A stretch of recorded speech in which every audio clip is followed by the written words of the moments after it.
radio. Hello, hello, this is the Foreign Show. We're on the air at 9 o'clock on every weekday night, taking calls from the mails. Hello, hello, it's Rangers Radio. Hello, hello, this is the Foreign Show. We're on the air at 9 o'clock on every weekday night, taking calls about the Jazz. Hello, good evening and welcome to Rangers Radio. Join myself, Fox. You're on the panel this evening is the one and only Bridgeman and my mate Fox. How are we doing, Mr. Latex? Oh, that's a bit below the belt, that. Good evening. Can I just say a huge good evening to the guys in the panel here, and a big good evening to all the guys in the lobby and to all the Rangers fans listening all over the world. Good evening and welcome to Rangers Radio. Fox here, what's this about latex? Come on. No, mate. Yeah. Go. Look, there's two years on the call. People will need to work out who it is. Wait, it's not me anyway, that's for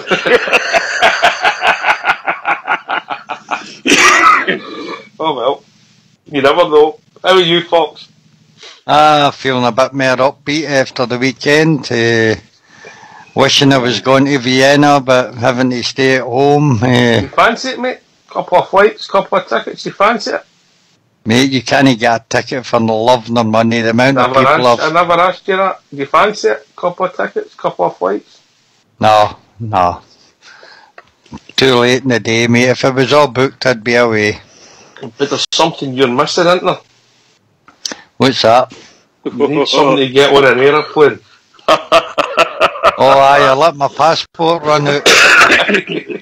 Have you ever tried? I'm hopeless at that, mate. I went away up to that during the summer. I went away up there at the Kirkcardines. What did that say, right? Oh, waited for ages and then started to fill out a form. Then I got bored and just walked back out again. Couldn't be bothered with it. You want the real story, Rich? I can imagine.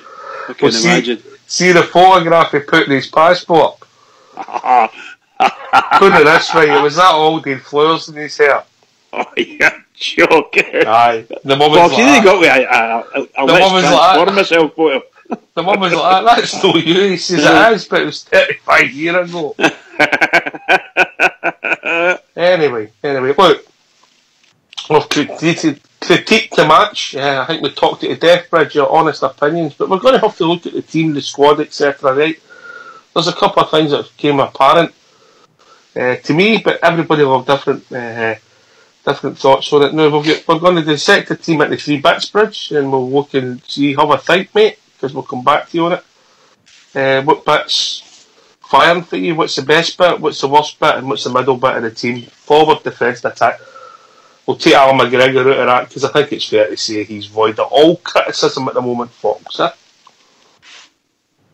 Without a doubt, he's been a steady influence on the side. I would also take Morelos out, mate. Apart from his wee bits indiscipline. I'm not having that, Fox. I'm not having that. He's entitled to get stick, mate. And it's his finishing's been great, but it's a team game, football, Bridgeman, as you well know. Absolutely, pal. And you've got a responsibility, your teammates. You're just going to be moaning faced all night. No, we're just not like you. Only because you watched that episode on the Fools and Horses with the dolls before you came on. There's a latex.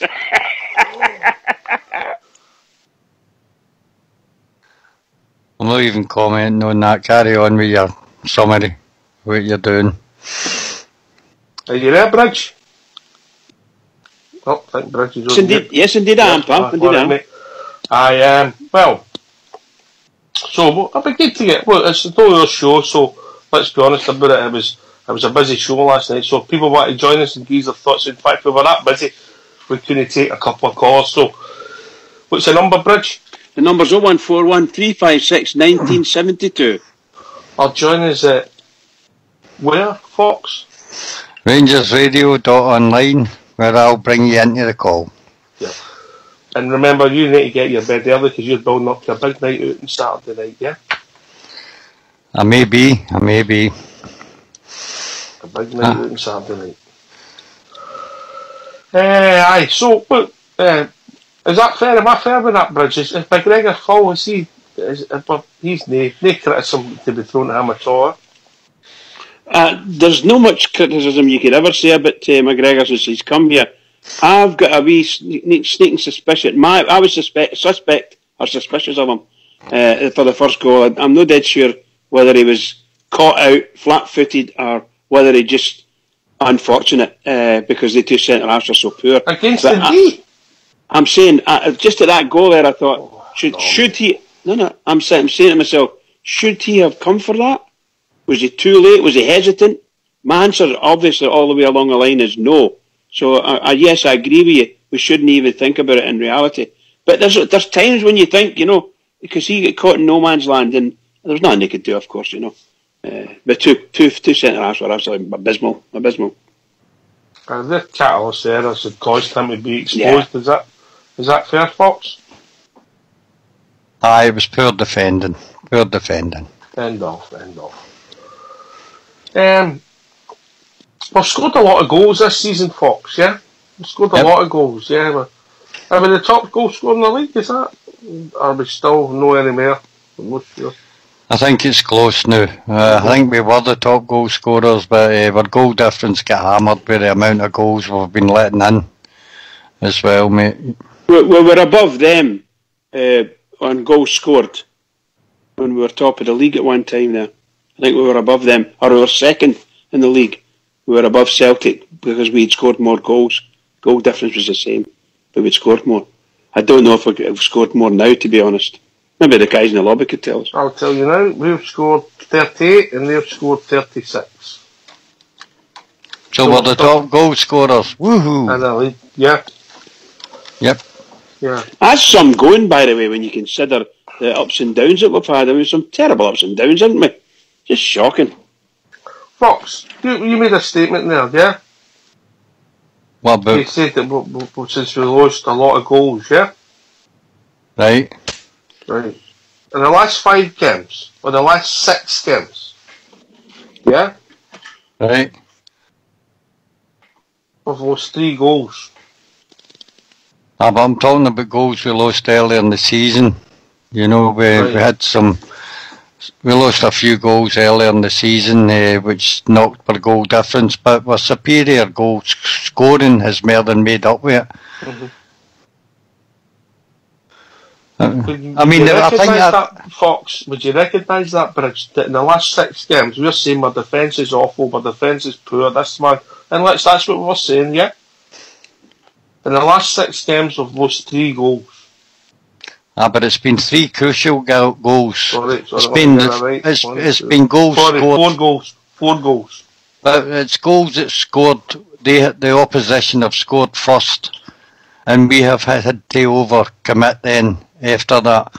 We went behind against Hearts, but obviously fought our way back to win that 2-1. Aberdeen scored early, shut up shop, we couldn't score against them. Dundee again, we lost an early goal and struggled to get the ball in the net since then. Mm-hmm. So the early goals have put the rest of the team under pressure for me. I think the changing of the centre backs has been part of that problem for me. I can't disagree with you, but I do think there's more emphasis on the fact that as a team we're not starting the game, and we need to come out the blocks and be a high tempo game. If you're going to play 4-3-3 or a derivative of that, you need to be quick. You need to get the ball, hold possession, know what you're doing, pass it quick, and be like that all the way. We get caught out so many times within the first 15-20 minutes of games and lose the most stupid goals. Don't get me wrong, from the opposition they might be good goals, but for us to lose these goals, it's just really and truly shocking. Just shocking. Would you recognise that fact, Fox, that we've lost 4 goals in the last 6 games? I thought our defence had went to pieces, but when you look at it, is it as bad as we think? It's because we had in these 7 games. Are you taking in the European games into that as well? Or is it league performance? That included the Villarreal game. Well, we failed to score against them. They didn't score against us. Spartak Moscow, we were in front 3 times and lost 4 goals. It's these sort of defensive mistakes that's cost the team as a whole, I think, you know. The Spartak Moscow was an absolute shambles last year. Absolute shambles. We have lost bad goals. You know, there's not been a lot of worldies against us. You take the 3 Aberdeen goals we've lost this season, Bridgeman, yeah? Yeah. You're with us? Yes, indeed. A free kick, I remember, for memory, Pretoria into the box, we failed to defend it. A corner kick against Aberdeen in the semi, yeah? Yeah. We lost the goal. And then obviously a free kick into the box, we lost the goal. No real cut open. You take the Livingston goal, which wasn't a great goal, we lost that game. You take Dundee's goal on Sunday, it wasn't a great goal. Nice wee finish by Kerry Miller, a poacher's finish, but no one of my all-time favourites. But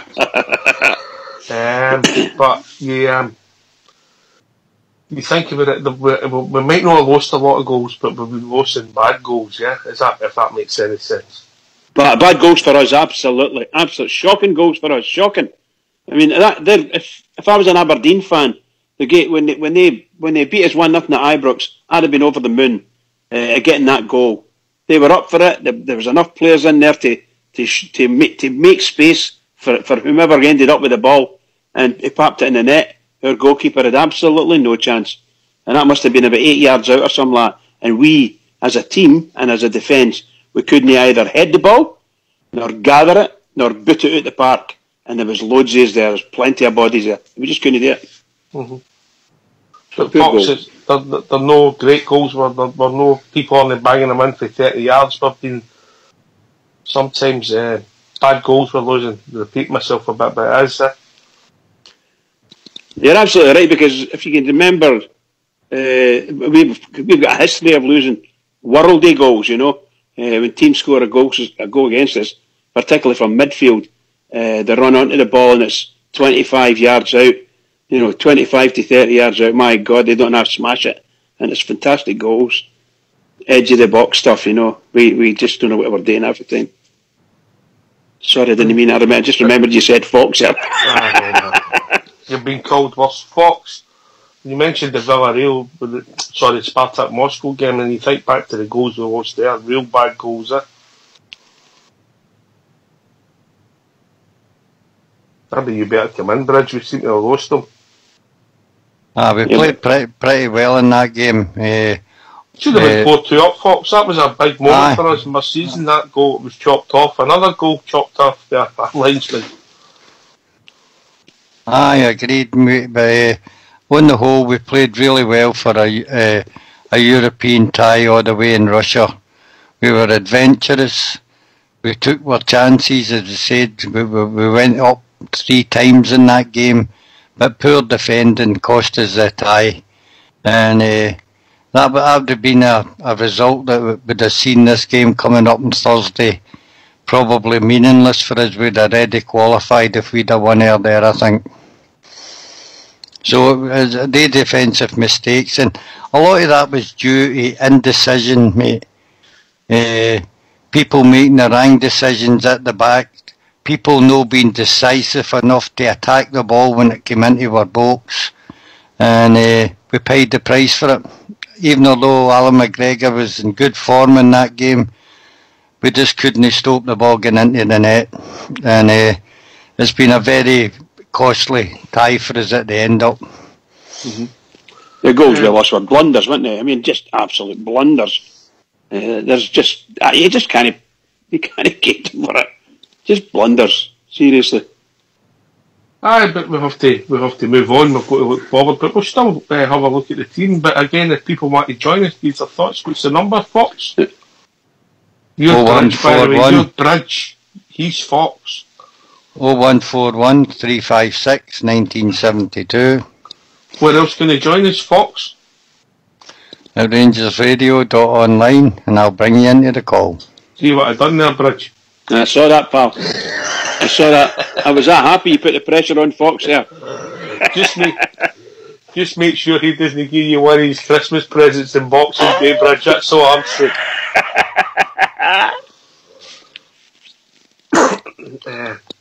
So for you, come to you first, Bridge.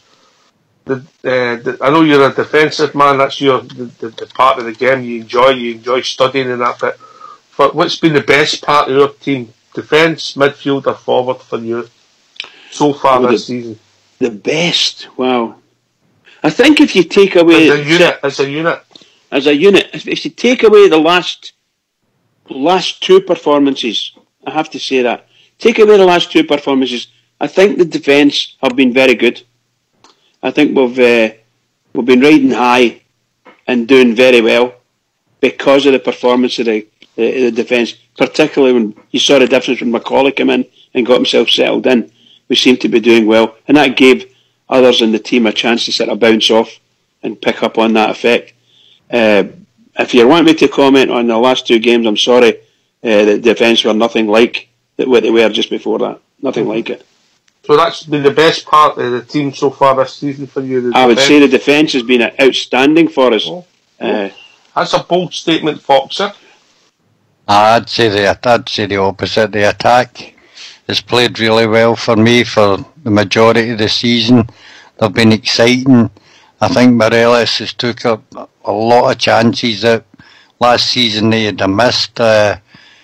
We've scored a lot of goals in one game. The 7-1 result against Motherwell, I think it was a terrific result, seen as at our best, taking chances. Where every time a chance came up, we took it in that game. And they've given me the most delight to watch all season. I think we're quite exciting when we break, rather than a slow build-up play. When we gather the ball up, some of the goals in Europe, especially for breaks, have been absolutely terrific, fast, incisive, and the ball in the back of the net. So I've been pleased with the attack all season. I have to say, I'm delighted with the attack. The amount of goals they've scored, absolutely delighted. But they haven't scored enough. I know they've scored a lot of goals, but they haven't scored enough. Certainly not in the major games, in my opinion. That's a fair comment, Fox. I think we have scored a lot of league goals. 38, I think I said. 7 Motherwell, 5 St Johnstone, 3 away at Motherwell, and then 4 at home to Dundee. You take the 4 games out, mate, and my goal ratio isn't that good to win. We seem to be one or the other. We don't seem to be a lot of 2-0s, Bridge, you know. Correct, pal.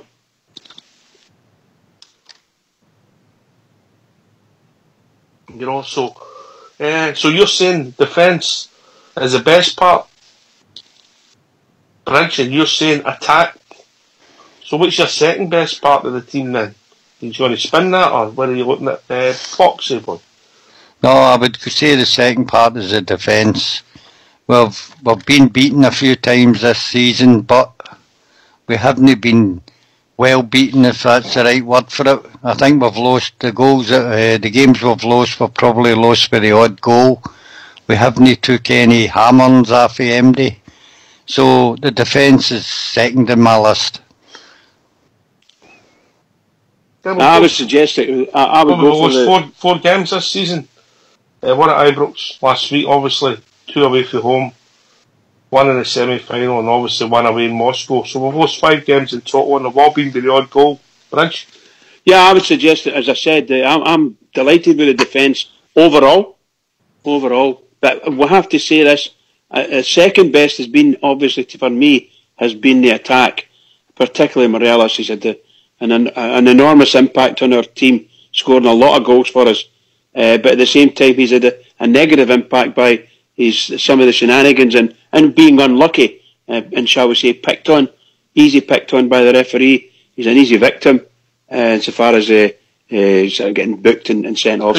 But he has got to take some responsibility for some of the situations, you know. I honestly believe that the referees, they know him, right? maybe not know him by name, but they know who he is. And as soon as they're on the park with him, the hackles are up. And as soon as he does anything wrong, they're going to be the ones that are going to nail him. They'll stop him, stop his shenanigans. That's my opinion. That's probably what they feel. I do think that overall, but for the whole of the season, I think defence first and then in attack, most assuredly. To score the number of goals that we've scored is just fabulous. To be up near the top of the league, and if we could take away the last two games where we've actually, to all intents and purposes, dropped 5 points. I mean, it was just fantastic. We were in for cloud cuckoo land when we really were up there in heaven, but it's been sitting top of the league. It was so good, feeling so good about it, and for some reason or other, we just couldn't do it against Aberdeen. Couldn't hold out in defence, and we couldn't score the goals. So what you both agree on then is that the midfield is the problem area of the team, Foxy boy. Aye, the midfield has been a problem for the start of the season. I think a lot of it is down to we've had injury problems in the midfield. We've also got a lot of players that have the same sort of attributes, mostly defensive-minded midfielders, and we badly lack creativity. We need somebody in the midfield, and there's a lot of talk of Steve Davis coming back. A midfielder that can, for me, see the whole picture, if you know what I mean, when he gets the ball. A good quality midfielder has a quick look and knows where players are. He knows where players are moving to, and can actually focus on that when he gets the ball. Find players in space, or find players that are making runs through the middle. I think Steve Davis, or a player similar to him, coming into the side would make a big difference to our side. And at the moment, we've got players like Ryan Jack, Rossiter, who else can you say? Ajaria, who has probably got good skill, but he's no vision whatsoever.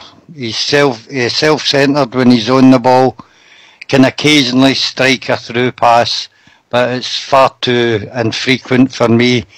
We've played Andy Halliday in there, who's no let us down, but he's not exactly a creative player either. Koulibaly is, I've had a bee in my bonnet about for all season. I don't think he possesses anything that offers anything to Rangers whatsoever. You never took to him, even at the start of the season when we were all saying he was no bad, but I think he done okay, and then he got his injury, and then I think he's been absolutely red rotten, if I'm being honest.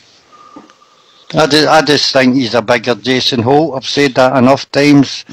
He puts in plenty of effort, but there's nothing creative about him. I don't know. I just don't rate the boy at all, and I've been like that since the very first time I've seen him, mate. You were also the first to point out to me that Worrell can't jump, mate. You said that after one game. I think even that was away in Spain, mate. You said that after that game, thinking back from memory. So fair play to you, mate. Bridgeman, getting a blend in the midfield, getting players that can have got a bit of everything, getting that can work as a unit and can let the different components work. I mean, if you're talking about a defensive mid, I mean, Ryan Jack, Rossiter, maybe even Koulibaly, but they're not getting that physical presence. There's no Patrick Vieira there, is there? Well, I don't think there's anybody got. Well, Patrick Vieira was a quality player, real quality player. No, I think that, in my opinion, we found a wee diamond, in my opinion, with Arfield. I think Arfield's a fabulous, or a fantastic midfielder, an attacking midfielder.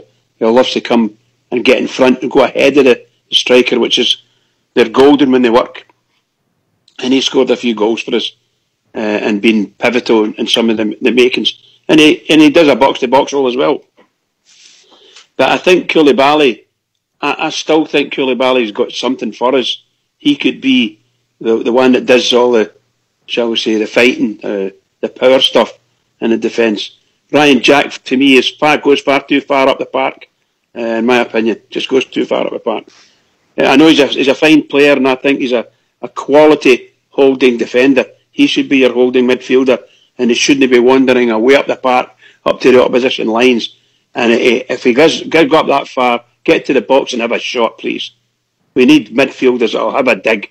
They're no scared of it. But that's something like, I mean, Arfield, if he's going to put it in the net, he's sort of pass it in the net. We don't have I'll use a player. We've not got an Alberts, Fox, have we? No, we've not got an Alberts, and we're not likely to have one for a while. What I'm disappointed in the midfield this season is I do like Arfield, but I'm disappointed that Steven Gerrard stuck with Koulibaly when we've got a very similar player of our own sitting there in Ross McCrory, who has got a bit of physicality about him. He can be a threat in the other box at set pieces. I think he offers more to the Rangers team than Koulibaly does. And I'm disappointed that he's not got in there in front of Koulibaly. I think if we were lucky enough to pull Steve Davis in, a midfielder, Arfield, Steve Davis with McCrory being the physical defensive midfielder, would give us a lot more options in the side than what we have at present. Do you think the McCrory one, I hadn't really thought about that for a while. Do you think, what was the game he got sent off at Mirren? It was arguably our best player, then made a rash tackle.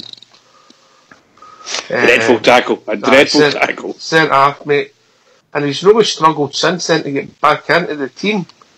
But I get your point, a great point. Koulibaly or Arfield, I wish Big Ulster was here. Koulibaly or McCrory, we could ask the Facebook boys that one, Fox. Aye. It's one you could ask the boys in the lobby. Koulibaly or is it Koulibaly or McCrory? Is that what you're asking? Aye, I mean, obviously they all take McCrory because it's easier to spell, you know. You can just say, but first, never mind. Just say M or C, can you? M or C. There's a thing that annoys me about the present setup with the manager and the coaching staff is it's always quoted who does well in training. For me, it should be the opposite. It's who does well on the park. And he's playing people like Ajaria, who I liked at first because I thought he had a wee bit of skill about him. But they might be producing it on the training ground, but they're certainly not producing it on the park. And that's where Stevie Gerrard should be looking. He's looking for people that playing in front of the crowds that we play in front of can handle the situation. Ross McCrory has been brought up with it. He's made his debut long before Stevie came in. And I just wish he'd let the boy either have a go, and if he's no good enough, we sell him on. But I think he would grow into the position.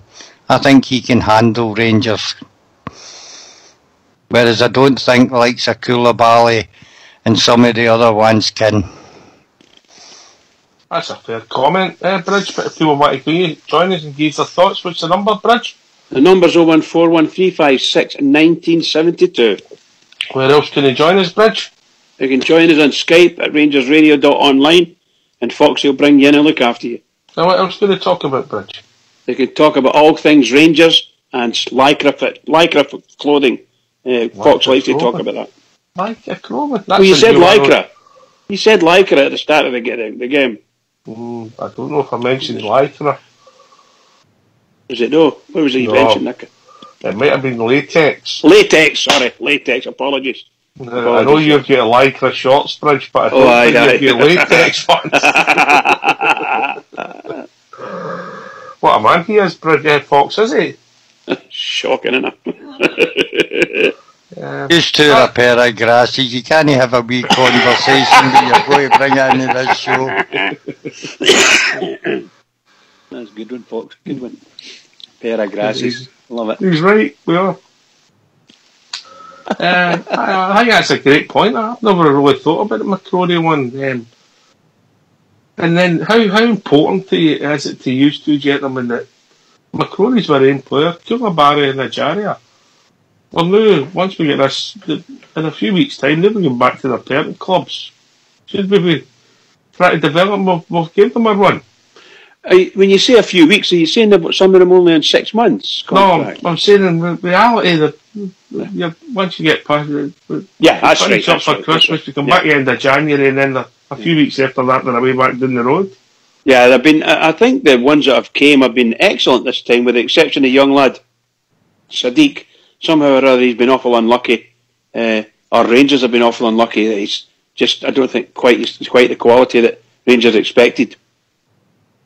And I don't think he came to Inter Milan or AC Milan. You think Koulibaly and Nigeria or the piece have been excellent, or have they just shown bits and pieces? Well, up to now, look, they can be like every other player in your squad. They can blow hot and cold sometimes, but I think Ajari has been a really skillful player. And you remember, with him and Kent have been absolutely superb for us, in my opinion, and they've carried us through. And Koulibaly's been a great asset in the sort of midfield area, defensive wise. Okay, he's got took a couple of knocks and got injured, and I think somebody told me he lost a member of his family, maybe his mum or his dad or something like that. Maybe that. Yeah, so that kind of thing can have a big impact on you, particularly a young lad like that, you know. So I think those three have been really good for us, and I do hope that we can either entice them to stay on for next season or get the club to give us the all clear to bring them back. Because Kent, there was maybe 5 or 6 week place there where Kent was just unstoppable. He was just playing out his skin, fabulous stuff. Jerry was twisting and twisting. It was really, the only problem we've got is they didn't score many goals between them, right? But they created. They were some good assists. I think I read yesterday that Nigeria has only created 2 assists all season and 1 goal, Fox. Not a lot if you're an attacking midfielder. That's a good point, actually, because I think. I'm going to say it again. You're bridge man. Oh, sorry, pal. Apologies, Foxy. Apologies. I think was that against Villarreal. We scored a cracking goal, right enough. At Villarreal. I think it was Villarreal we scored that. I think he slows play down too much. He has got talent, that boy. He's strong on the ball. I think he'd be a different player playing outside the Scottish leagues where it's all everything's done at a high tempo. You don't get time on the ball, whereas, I mean, as I was saying to you, I think it was before the game on Sunday, watching Match of the Day, it's like a different world watching the football, not just the class of player, but where you don't see 20 players within 20 yards of each other all the time. There's freedom, movement, people have got time to pass a ball, and it's a different world to watching the Scottish game. I think we need sort of no players like Ajaria, players that are quicker on the ball, move the ball quicker, people that can collect the ball, get it under control and move it quickly. They need to have that passion and drive in them, a kind of hunger to succeed. I think that's why we're looking at players like Steve Davis, who has maintained that his time in Rangers, and recently when he went to Southampton, he's got a kind of mental toughness to his game. He knows what it's all about, and that's the quality we're looking for in there. No 19-year-old boys. If we're going to go to the loan system, I've said for a while, go for players just outside that's strapped to a first team positions. There's plenty of them about Europe, probably in their mid-30s, who we could maybe take on loan instead of 19-year-old prospects all the time. It's a point of view, Bridge. Yeah, I think it's obvious the number of players that Gerrard's brought up, and the two, particularly the ones for Liverpool, they are only youngsters. They're in the youth. That's where he knows them from. So I'm no surprised at that. And if you look back there, we've got a history of bringing youngsters into the game from a loan perspective. Otherwise, we would never be able to afford these guys, to be honest. I think that if we use a Koulibaly and if we accept that maybe Koulibaly's not in the best place and he maybe a bit of loss of confidence with a lot of things that's maybe went on in his life, but yeah, if we take, I think the support would rather have McCrory in the team than Koulibaly, because is there a big difference? Is there one? Do you see a big difference, Fox? In what way? Ability, pace, power, passing. I think physically they're probably the same, but I would think McCrory's a better passer of the ball. He has more control of the ball than Koulibaly. Koulibaly picks the ball up, knocks it too forward in front of him, and his next move with the ball is either a tackle or he's forcing the ball forward to somebody. He's never in control of the ball, Koulibaly, for me. Now, I'm not saying he's a terrible player, Koulibaly. In a different team, we know he's just, as Steven Gerrard said, he's a bit of a destroyer. Maybe if you were looking at a sort of player that first caught your eye like that, the wee boy Kante, who is a terrific wee player, but that guy's got the skills to go along with it. He can break up play, he spots danger and cuts it out. And I think Koulibaly's a very, very poor version of that. That makes sense. I couldn't disagree with you there, Fox, but to a certain extent, I think Koulibaly, personally speaking, I would have Koulibaly in my team before I would have Ross McCrory. Ross McCrory is a smashing player and will be, if everything goes well for him, will be a smashing player for Glasgow Rangers. I just don't think at the present moment that he's got the mentality to play, because he dives in a lot. He goes to ground.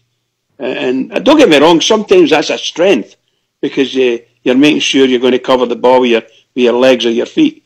But in reality, he gives away an awful lot of free kicks, and you've seen yourself the result of that. Sometimes he gets sent off. I'd much rather have, personally speaking, I'd much rather have Koulibaly. I don't think Ross McCrory is a better footballer, i.e. skill-wise, than Koulibaly. I think they're a bit eachy-peachy, to be honest. All right, well, if people want to gaze a phone and gaze who they think, and Bridge is gone, he's in the Koulibaly corner and Fox is in the Ross McCrory corner. Maybe get them an undercard for the next one of the next big fights, too, and see who wins. But similar positions for you both.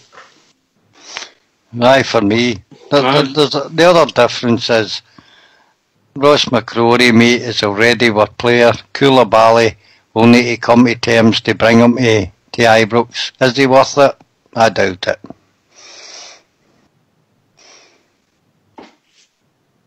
I don't know how to answer what you're saying there, Foxy.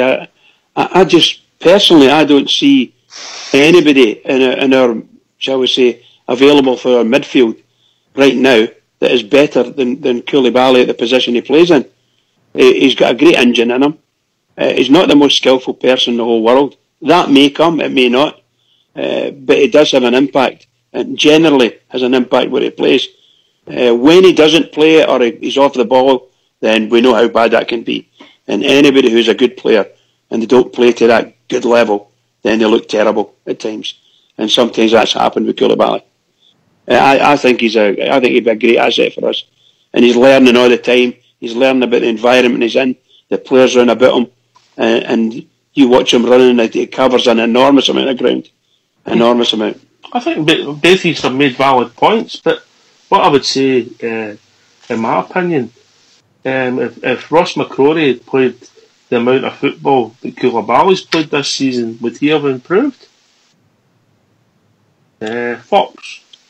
Yep, I mean, I think we've got two midfielders that are both manager and assistant manager.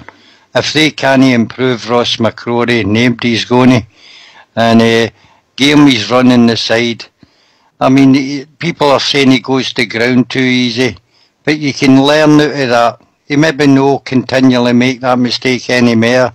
He's a good header of the ball, Ross McCrory. For me, he'd be a danger in the opposition box at set pieces. I can remember about 3 instances where Koulibaly got on balls into the box and failed to make correct contact with him and missed chances. I think Ross McCrory would have put the headers on target at least. I think that's a thing. But he's also, I wouldn't say defensively good in the air and set pieces against us. I'm no disagreeing. He covers a lot of ground, but so did Jason Holt. Well, I think surprisingly, I've seen Koulibaly as the one that's cleared the ball more times out of our box with his head than anybody else. To be perfectly honest with you. No, I'll bet you Morelos has cleared the ball out the box With his head? Koulibaly. Aye, Morelos clears the ball out the box. He does. Well, I don't see it that way. I'm just trying to say to you, I think Koulibaly, has cleared the ball out of the box. From a defensive perspective, he's always there or thereabouts to clear the ball out. That's what I think anyway. But as I say, when he goes for the ball and he misses it, he's the same as anybody else. It could be dreadful, you know. All right, we need people. This is a phone-in show, and it doesn't work without people phoning in, folks, does it? No, it does not, because we just garble a lot. And so the number's 0141 356 1972, or joins at Skype at rangersradio.online. And it'd be good to hear from people that maybe hadn't had the chance to, haven't took the opportunity for in before to see how they think the season's gone. Are we happy in the whole picture, or are we right to be down on the team as we were after Sunday's performances? Everybody's got different views on it, Bridger. Yeah, absolutely, pal, absolutely. There's and I can say this in all honesty, I think most Rangers fans were absolutely livid with the team in the performance of them on Sunday. We were disappointed. Some of them angry, but very disappointed with the Aberdeen one. But my goodness, I think Sunday was just, it was like the bottom. It's like the bottom of our world just fell out when they scored. Just that's all it was. Unbelievable. And we never really, although we got a goal, they went down to 10 men, and we just didn't seem to know what to do. So, two shots at goal or something like that, or 3 shots the whole game? Unbelievable stuff. 80% possession, 3 shots. Tells you a lot. It was disappointing. It was disappointing. I think everybody that was on the show last night was all at different points slightly, but the main crux of the matter was they were disappointed. Yeah. Anyway, we've been joined by our first caller of the evening. Evening, caller. Hello. Hello. Big Ulster, how you doing? Doing well. I'm enjoying the battle between Fox and the Bridgeman. With the Koulibaly McCrory one, what corner are you in? Ooh, I'd be going for McCrory. Right, okay. And what's your rationale about that? Well, I think we're very positive about him last season. Albeit last season we were poor at times, but I thought he had a lot of really good games. Couple of wee bad games, couple of wee slip-ups, like so that pass back for the Hamilton game, I think it was, and got himself sent off a few times. So there was wee issues with him, but he was very young. But I thought he'd done a lot of good things, some great potential for us. Koulibaly at the start of the season, first few games I was delighted with, like everybody. But I think the more I've seen of him, the less I've fancied him, to be honest. And I think McCrory deserves a chance, you know.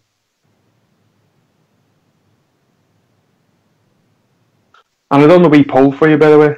Oh, did you? Did you do a wee poll on Facebook? I did. Yeah, and have you done the percentages for us?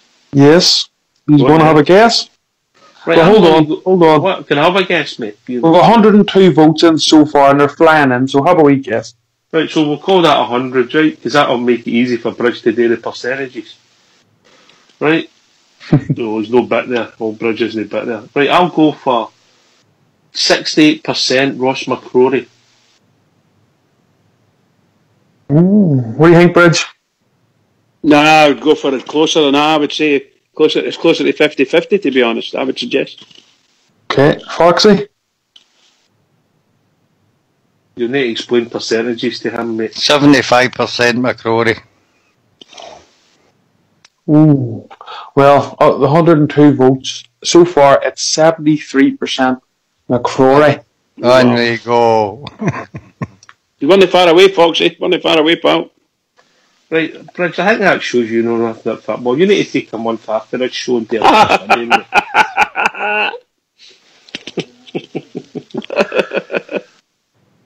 be great. You know, it's wonderful. It's wonderful to discuss these things. It's amazing how different folk see the game. Watch the same game, mate, and see it so differently. Yeah. You know, just shows you, because you took about 2 months ago, maybe a wee bit longer, that percentage could have been completely the opposite. When the first couple of good games Koulibaly had in, just shows you how different a few games can make up, it. Well, he's had a run of games now, really, hasn't he, to be fair, Koulibaly? He's had a good run of games, and I must admit, McCrory came on for a couple of games, admittedly, only a couple of minutes at the end, I think, and did all right. Didn't make any major blunders or anything like that, so I've got nothing against Ross McCrory. I think he's a smashing wee player. I just don't think he's I don't think he's a midfielder in that sense. Maybe it might be a good defensive midfielder, but I think we're well quoted in that area with Ryan Jack. I mean, the last game we saw McCrory starting and he gets sent off. He was absolutely brilliant. He was dictating the whole game, dictating the pace of our game and pushing the ball across and pushing it out. Wonderful to watch, just in front of the defence. It was great to watch, And then he gets sent off. And that's one of the problems we've got from a midfield. When you lose your key midfielder, like we've lost Ryan Jack a couple of times this season, and it's really difficult, really difficult when you lose him, because they're key positions, Well, we've been joined by another caller. It'll be really interesting to see what he thinks. I think he might go for the Bridgeman camp. We've been joined by Blue Shadow. Oh, Shadow, how are you doing? All right, mate. Koulibaly's number one fan. He certainly was, mate. But rightly so, Blue. Rightly so. He was playing well at the time. He was doing fantastic, and then he was up and down the pitch. He was even scoring goals in the opposition end, and then he got himself injured, and then, as people have been saying, the last week while he's been absolutely dreadful. Last couple of games, strangely enough, he's actually been improving a little bit. So if he could get back to that level, it makes it a really tough call. But I think the key point is, more than anything else, Ross McCrory is our player already. He's a Rangers man, and he's on a long-term contract, and I think that might well be the key point at the end of the day. But I think the point is, as well, we're going to have to get rid of some of these defensive midfielders, because it's just ridiculous at the minute. I mean, we've got Rossiter, we've got Jack, we've got Koulibaly, we've got McCrory, and really, for me, there should only be one on the pitch at any one time for me. So, who you favouring now, mate? If you had one to pick in your team, mate, who are you going for? For me, it's going to be McCrory, because purely. Have you switched? Because obviously you were a fan of Koulibaly, and everybody was the first few weeks of the season, mate, if we're being honest. He was absolutely fantastic, when he first arrived at the club, and then he just seemed to even get better. But I say, since injury, he's been terrible. But for me, more than anything else, we need to spend money elsewhere in the team, and it's predominantly a financial decision, because I'd rather see us spend that money elsewhere and bring in some real quality. That's when I say real quality, I'm not on about, Premiership standards, though that would be nice, but we can't afford players like that. But if we could go abroad and unearth a decent player and bring him in key position, we've been talking about another striker, we've been talking about another attacking midfielder. Bridgeman's desperate to bring in a 6'5" left foot. 6'7" now, mate. It was 6'7" when it was that boy for Ross County. He loved him when he seen him. He did.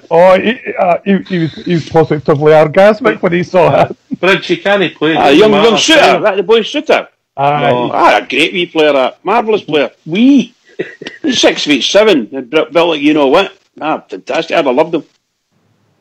For £250,000, my God Almighty, you could have put him in and mould him right, train him up, and let him loose. Feed him a raw meat, Bridge.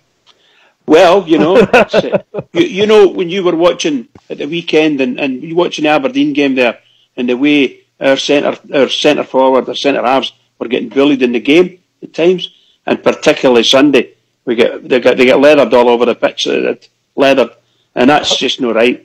And by the way, they're no wee guys; they're big 6'3" brothers, 6'2", 6'3". You can't argue with that. No, and they still get bullied. I didn't want to see. That's not the centre back pairing I wanted to see. Then I wanted to see Macaulay continue for this game, and Worrell to come in for the European game, and also as well I'd like to see Katic come back at that time, and I want to see him back at the team because he was playing really well with Goldson, and I think under Macaulay's sort of guidance at the back, I think you could get that guy's confidence back, and a wee bit, because Macaulay's that much better an organiser and a better talker, and he could be no end of benefit to young Katic. Well, if we box ourselves into a corner, waiver selection and waiver rotation that we don't know if we're being really honest, we really don't know what we're best out the four is. Because you can put that, I would agree that if I think Worrell as a Scotland centre half at times has been poor. A bit more mobility than maybe Katic. Maybe just Katic. They've had problems with him. The coaching staff, I believe, when the ball was coming down out the air, but he ain't any worse in the air than Worrell. Goldson started off really well. We thought we had a guy who people talked about him. This guy, if he gets it together and organised, he could be a good player for us. He looks, since particularly the Spartak Moscow game, at times since that then, and maybe even going further back in the Motherwell game away from home at the start of the season, he's had some dreadful performances. So they've all got flaws in their game. Getting two is the best. I really wouldn't like to say if I was picking one of them, and it's bizarre, we've not seen that much of him really, and he scored an own goal, and then he was part of a defeat on Wednesday night, our first home defeat of the season, but still Macaulay looks the best out of the lot in the short time I've seen him. Fox. Then I'll go to Blue Shadow. Macaulay's got the experience. That's why I would have him in the side. I think his positional sense is better than any of the rest of them. I think his experience allows him to sense where the danger's coming from when we come under pressure. I think that is Goldson and the boy Worrell's problem, is they don't sense danger. Like say that game that we played on Sunday, the stupid goal we lost, Goldson must have seen that Worrell was no in control of the ball, and by the time he moved to cover for him, it was too late. Kenny Miller was in between and flicked the ball away. And a good experienced player would sense what's going to happen here if Worrell doesn't get to the ball. And that's a thing that, like say, Davy Weir had in abundance. He could sense danger. And I think that's vital in your two centre halves, that they can see problems before they arise. My two best, I think to solve our problem at the moment, I think we need to go to three at the back. I would have Macaulay with Katic on one side and a choice of the other ones at the other side. Don't think any of them is better than the other, but three would give us a wee bit more cover. I prefer that. The other thing I was thinking, Ox, is we played so well in the first part of the season, playing 4-3-3. People didn't know what to expect out of our side. That's how we done well in Europe. That's how we started the league campaign very well. But I think when teams are now coming to play us for the second time, the fun is out. And we need another tactic to change and vary up about, vary our play about a little bit. I know this is a long-winded argument. You're saying that, Fox, but we're second game performances against teams where results have been okay. We drew with Motherwell and but the good sides have figured this out, mate. Were you saying Dundee are a good side? Well, let's be honest, we surprised Villarreal when we were there. They didn't know what to expect. But when they came to Ibrox, they managed to handle us without any bother. Spartak Moscow handled us reasonably at Ibrox, but eventually got the better of us away from home because they knew how we played as well. I don't know, that's just my feeling. I think we need to start with lineups that teams that aren't expecting us today sometimes. We change the personnel, but we don't change the system sometimes. All right, Boy Shadow. What was the question again? I've forgotten after all that time. With regards to centre backs, I mean, my suggestion playing Katic with young Katic with Macaulay was to get him back into the side again, because like you say, there's none of them stood out really for me. And as regards this issue with changing the system a bit, I think it's we got away with just playing the one system all the time, because as you says, nobody knew what was going to come out from Gerrard. First big team he's had as a manager, and I think we got away with a lot of things.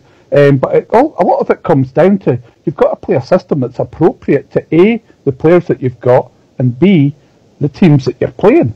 So I think particularly a lot of damage has been done with the Aberdeen game and the Dundee game, because they both played a similar system. So we've got to change it up. And for me, I would go to three. I'd go for three at the back, but keeping players in position. It also depends who's available, because if we didn't have Morelos and we didn't have Arfield, I think a 3-4-3 system would have worked better with the players that were available for that time. And against the lesser teams like Dundee, and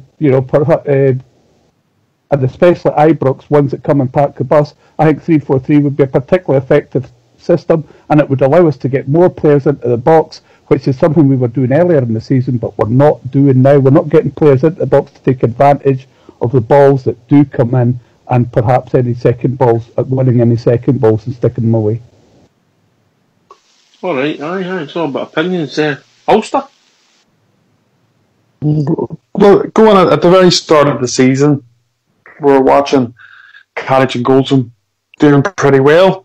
I think there was a record going. We hadn't lost a goal in so many games, etc. And I think we'd lost one late, didn't we, in Europe? Was that against? It wasn't Ufa. It was. Who was the team Borna Barisic played for before it came to us? Can't remember the name. Which one that was? What's a check or something like that? Yeah. Aye, yeah, we'd lost that goal, but that was the first goal we'd lost actually the whole season in friendlies and in Europe. So everything was going great. We'd thought, brilliant. Well, Macaulay's in now he's there for cover. I was thinking the big man's got a job in his hands trying to get it into this centre back pair because they were playing so well. And then obviously we'd brought Worrell in. He was fit enough to play. Put him into the Villarreal match, which we all couldn't really understand at the time, but don't think Worrell done anything wrong really in that game, to be fair to him. Katic has had a few chances since then. Unfortunately, he's been a wee bit shaky, but I think his confidence has been shot from that, to be honest. Macaulay's obviously come in and has been solid for us. And looking at the four at the minute, presently, I think Macaulay's probably the best. He does have the most experience, but I think he's actually played the best out of all the centre backs. So it's a strange one. As I say, it's completely changed from the start of the season for me. It's made Macaulay's job a lot easier to take his place, but unfortunately Stevie G seems to obviously moved him out for that last game, brought Worrell back in, switched the centre backs the opposite sides of the pitch, which they've never played, I don't think, in a partnership, Worrell and Goldson, and we just can't seem to get it right at the minute. But Stevie G, the manager's going to have to, in my opinion, pick two. Whether if Macaulay's his best centre back in form at the minute, it doesn't matter if he's 39 or 29. You've got to play the guy as much as you can and try and find a partner for him. But I think Katic is due a chance back in the team. We haven't seen him in a long time, and I don't think he was awful. Don't think he's been that bad, and I think both Goldson and Worrell have made enough errors recently. The problem I don't disagree about Katic. What's happened to it was strange. He was terrible. I think it was Moscow. He wasn't great, but he had a bad game at Hamilton. But up until maybe he got dropped, he was okay. He wasn't brilliant at times, but he was okay. But if we bring him back in for, say, Thursday with a bad result, people question, well, what have we brought him back in for the cold for? We've created this with this uncertainty and this rotation. Anyway, we'll come back to it if you don't mind going on mute, and I'll come right back to Big Ulster with that thought once we have a tune for Fox.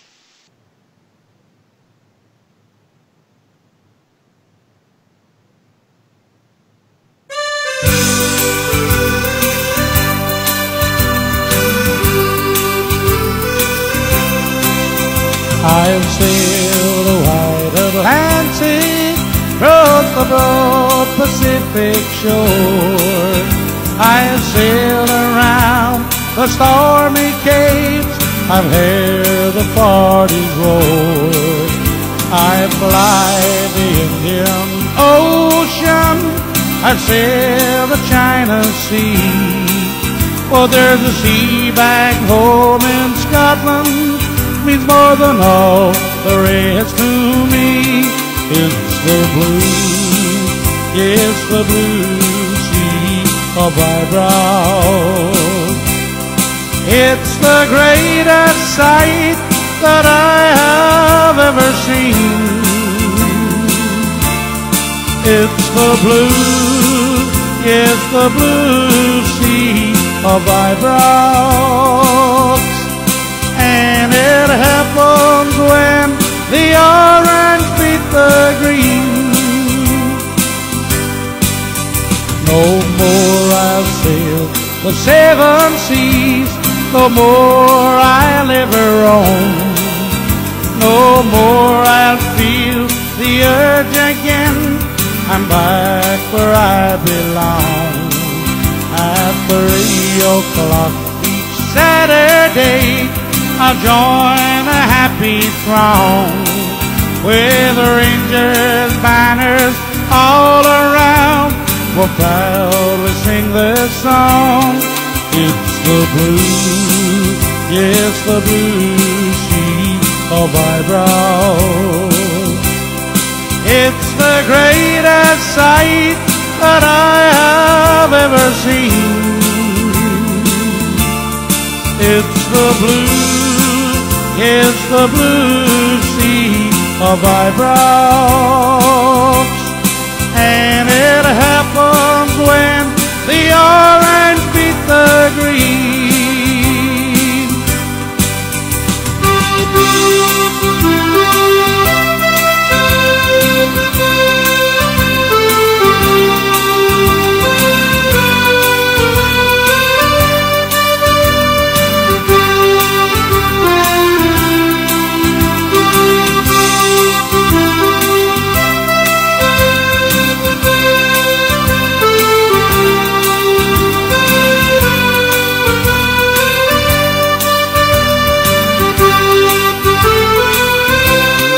It's the blue, yes, the blue sea of Eyebrow. It's the greatest sight that I have ever seen. It's the blue, yes, the blue sea of Eyebrow. And it happens when the orange beat the green. And it happens when the orange beat the green.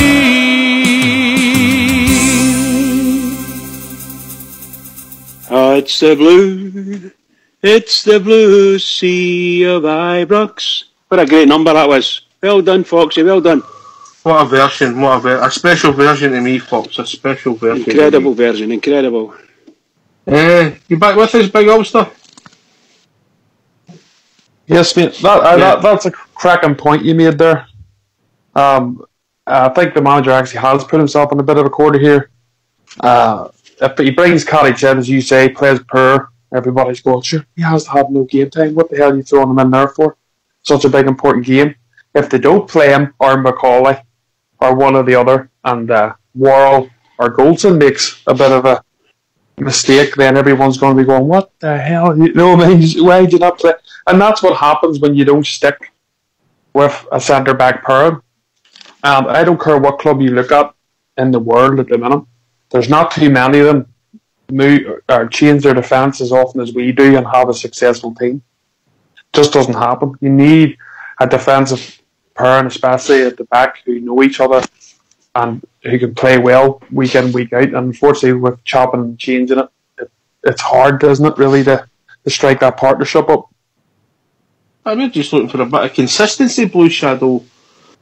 And I'm a great believer that you get, rotation through injuries and suspensions, and then you get the odd player will get dropped through loss of form. But sometimes you can't let the sports scientists pick the team. You've got to pick the team on in football. Absolutely, mate. You know, you also got to pick a team on form as well. Who's playing well? You know, because any player, no matter who he is, you know, or let's say 90% of players, they go through a bad patch, and they've got to drop them and put in somebody else, and they've got to work their way back into the team. For me, but I think what happened at the weekend is Worrell's not been playing recently for whatever reason that Steven Gerrard's decided, and I think he brought him back in with Goldson at the weekend because I think you'll find that's who's playing on Thursday night. Because what Worrell, you know, he brought in Macaulay and Goldson, and they'd been playing, and Worrell had not been playing for a while. And I think you'll find that Worrell will be playing on Thursday night because.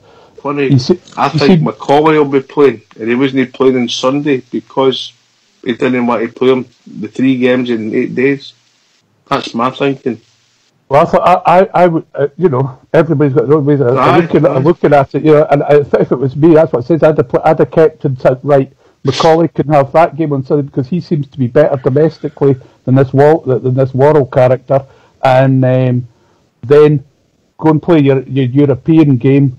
And I can't remember off the top of my head what arrangement we've got after that. But we want to have Macaulay fit for 2 games in particular. One is the biggest slot away, and one of them is the near day game, or what should be the near day game, but they've changed everything about against the Scum, and I think we've got to have Macaulay on the pitch for both those games, definitely, and those are the 2 that I would aim to have him fit for. Alright, what about yourself, Fox? What was your thinking on Sunday when you seen Macaulay wasn't playing? Did you think it was to give Goldson Worrell game time, or to rest Macaulay for Thursday? It was the latter for me. I thought, Macaulay's playing on Thursday, but I would have played him on Sunday and then took it as it comes, mate. We wouldn't have been under all this pressure if we'd have won on Sunday.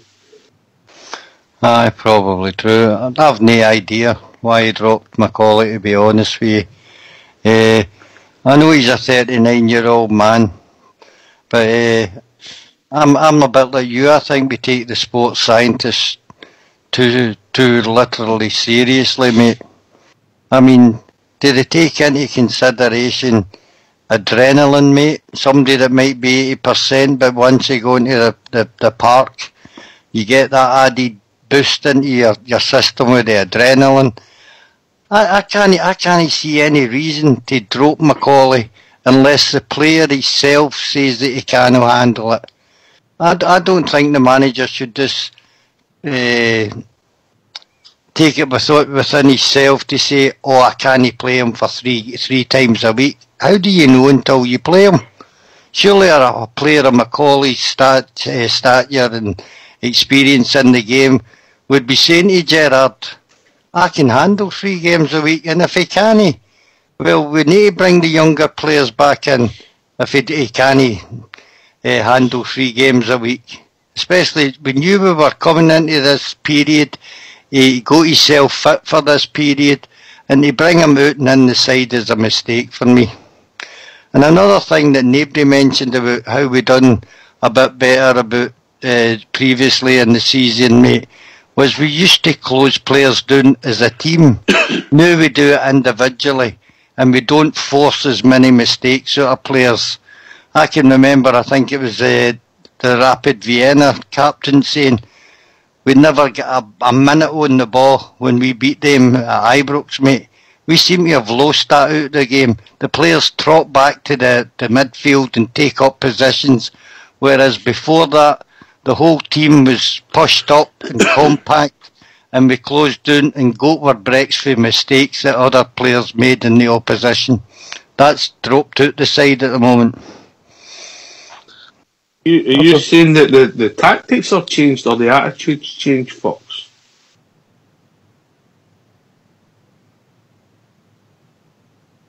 Fox? Well, that was one of the highlights, mate, of our side when we started under Steven Gerrard, was the work rate and the closing down and the forcing mistakes. It's changed, but I don't know why it's changed. Well, you were coming in, Ulster?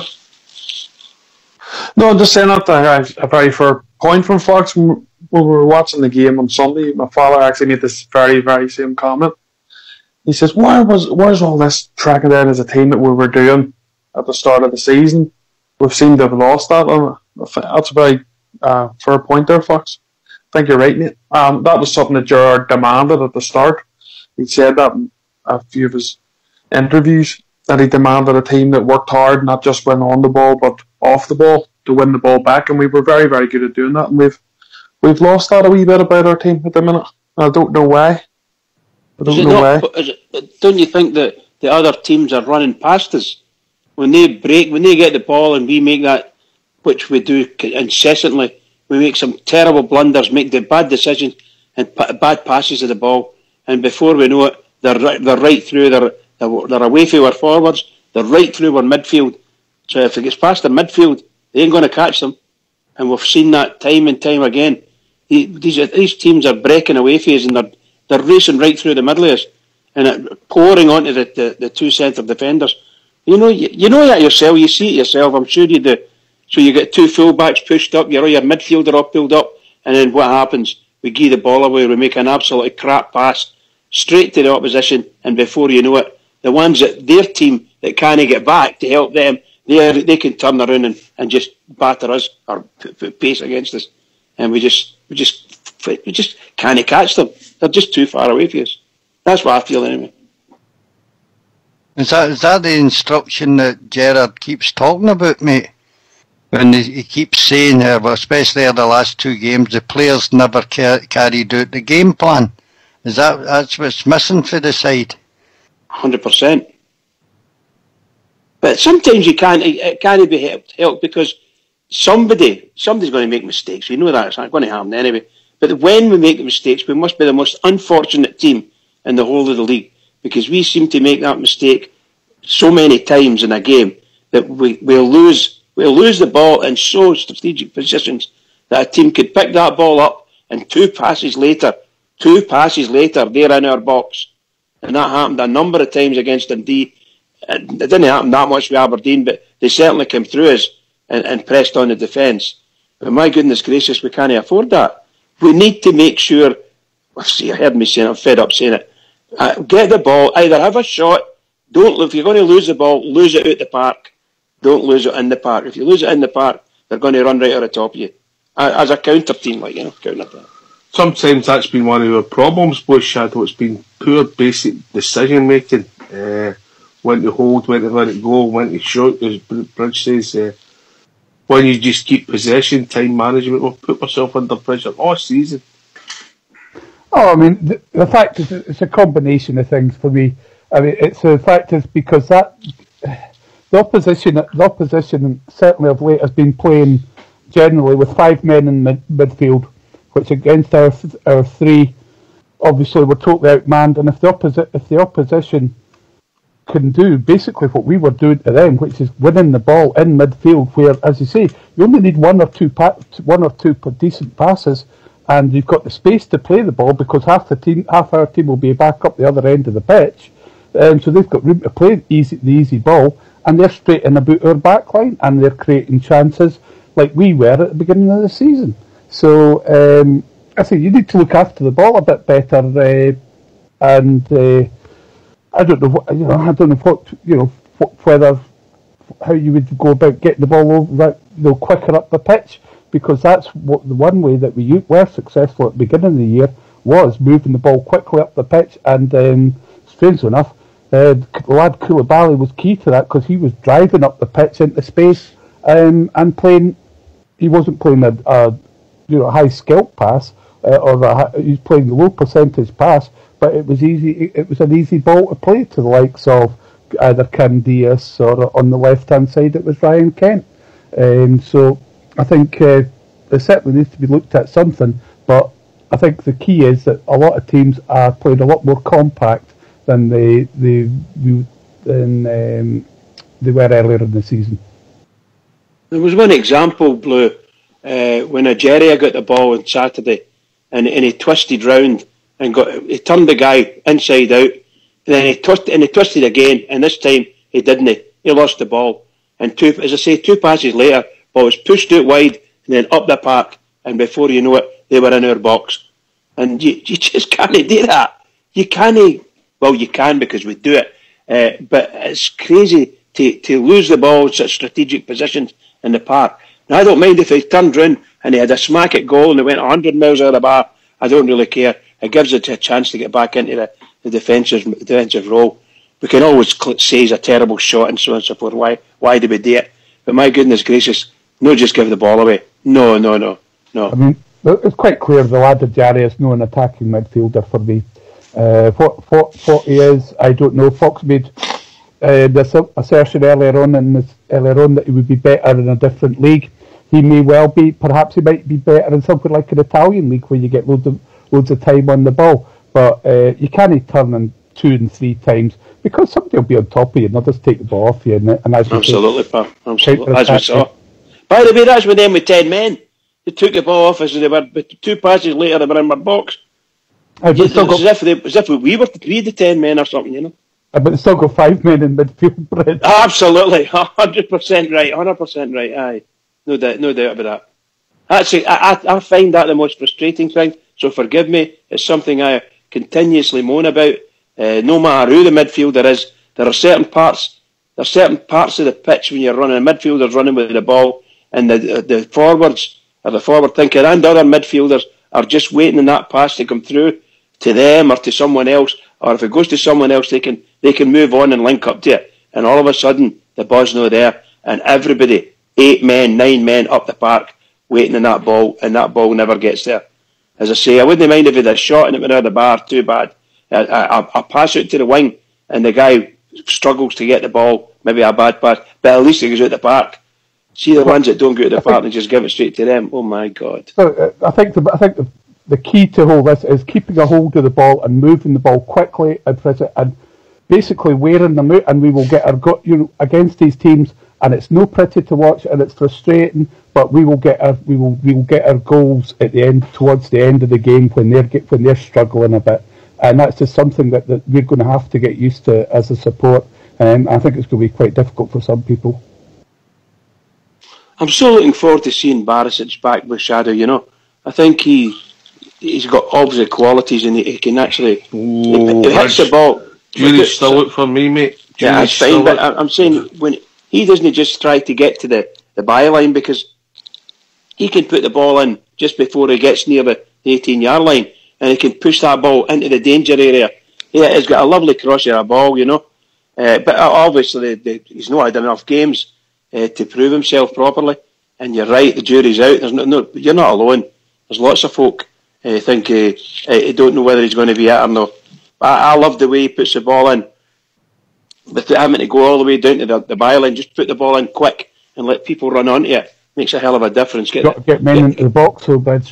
Of course, they've got to be waiting to do it. Of course, yeah. But if he can do that, and he does it, if he can do that all the time, but 30 yards out, start pushing the ball across, and that's what you used to see with McCann. McCann was very good at that. Over to the runners, the guys that run on. If you've got people who will run onto the ball, then you need to be able to do that early ball, and you'll see the difference. Well, I'm not saying he's looked awful, Bridge, but I'm still the jury's out, and I don't think he contributed anything on Sunday. In my opinion, no, he's only want to get some game time into his legs. That's all it was, nothing else. I don't think we expected it. It worked really well. Who was that? Who was that against it? Where Lafferty got a brace basically of Barisic's crosses. Was it Villarreal? You're thinking away? It could be. Arfield got one, and Lafferty got a real good goal with a move with Glenn Middleton for Barisic. Yeah. Aye. That's the sort of ball where it could work, but. When we Morelos up against 2 centre backs for the ball there, unless he gets across them, which he doesn't have. But strangely enough, considering how strong he is, and it's just perfect made for him to get across that front post and attack the ball, get a wee flick on it. That's where Morelos would get his goals. But you need other people to get in there or we need somebody, or we need another striker that we have been talking about. But Alfredo doesn't seem to play well with others, as it were. You might be right there. he's a wonder, isn't he? He's one of these guys you wonder about. He's been such a fantastic player for us, a great goal scorer for us. And there's other times you think to yourself, I could just strangle him. Somebody get a hold of him and batter him and make him realise what he's doing wrong, you know, that kind of thing. But no, there's no doubt about it. And he frightens teams, because teams, that's the very first name on everybody's lips. Any opposing team is what we're going to do with Morelos. And nearly every one of them, they're going to needle him, wind him up, kick him, you name it, and then turn to the referee and say, "Hey, referee, come on, book him." You know, it's going to happen all the time. I know it. That will be interesting to see how it pans out. They have some great. Everybody just sees the game so slightly different, Big Ulster.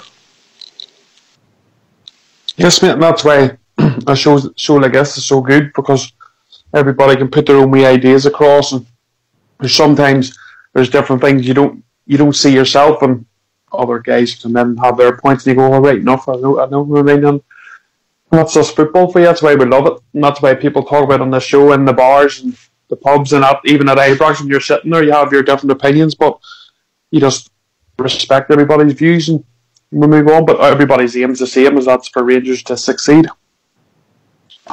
Here. Yeah, big man. Yeah, the 4 still yours, mate. What we're talking about, you know, if we don't get a result on Thursday night, yeah, I would say that the honeymoon period for the manager's over, Blue Shadow, yeah. Big still.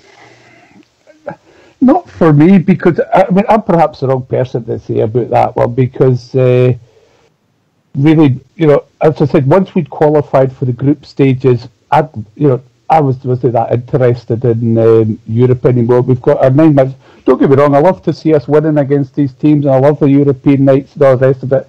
But if we win or lose or whatever, it's no the end of the world. It's great in that, if we do win, because it means it's a full Ibrox, which means additional revenue for the club. If we qualify for the next stage, then that means it's another bit of revenue for the club. But that's all it is. I get far more. I was far more excited about when we went top of the league, for me, you know, and more disappointed when after the performances of the past week or so, when we fell off again. So that's far more important to me, because if we could get into the Champions League, if we can win the league, all the kudos that brings, and B, if we get in the Champions League next year, that's going to bring us a hell of a lot more. Let's develop the team. Yeah. Fox? Yeah, I think the manager's honeymoon's over. Is that what you're saying? If we don't get a result on Thursday, even if we get beat unluckily 2-1, do you think the honeymoon's over? No. I mean, you're the honeymoon expert, so you'll know. No, I think he'll get a minimum of 2 seasons to see what he can do. I think he'll improve the squad. It's all down to money, Ox. Doesn't matter what way you look at it, it's down to money. To get decent quality players, you need to pay money now, and we're scraping the barrel. Who's our highest sign? Grezda, maybe?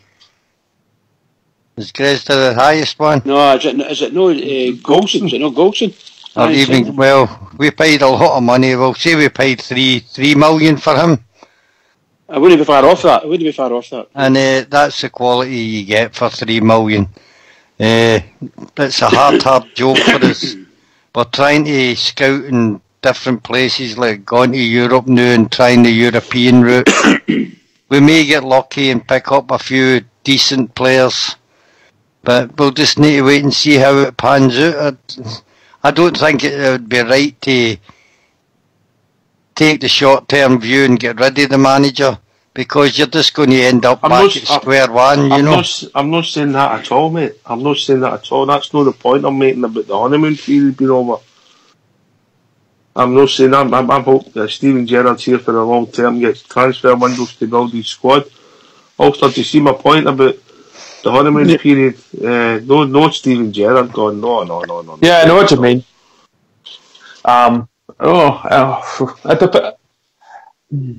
It depends how you lose, and I don't want to think even about losing at the minute. But it's if we're going to put in a really good performance, but just say if we go out there on Thursday night, just say we do, just for talk's sake, take a beating. There will be grumbles, as we all know that with the Rangers support. There's an element of supporters there, and that's always going to be like that, and they'll turn very, very quickly. The confidence will be down, and then they'll have to try and pick themselves up for the league. But I think there's people already starting to question it, and not about the manager, or should he stay or should he go, but just quit. I think at the start, we were all on the train and so excited, and at the minute we're on a wee bit of a downer. If we were losing Thursday night badly, that wouldn't help it at all. But I think most of us are still can understand where Fox's point is. We do need a couple of more windows, give the guy a chance, obviously, and we'll get there. But I hope we put in a great performance. I hope we win, hope we go through, obviously. But if we are to get beat narrowly and the team puts in a really good performance, I think we'll be a wee bit down on the night, of course. But when the league game comes up, we'll take a positives out of it and hopefully move on with our league campaign.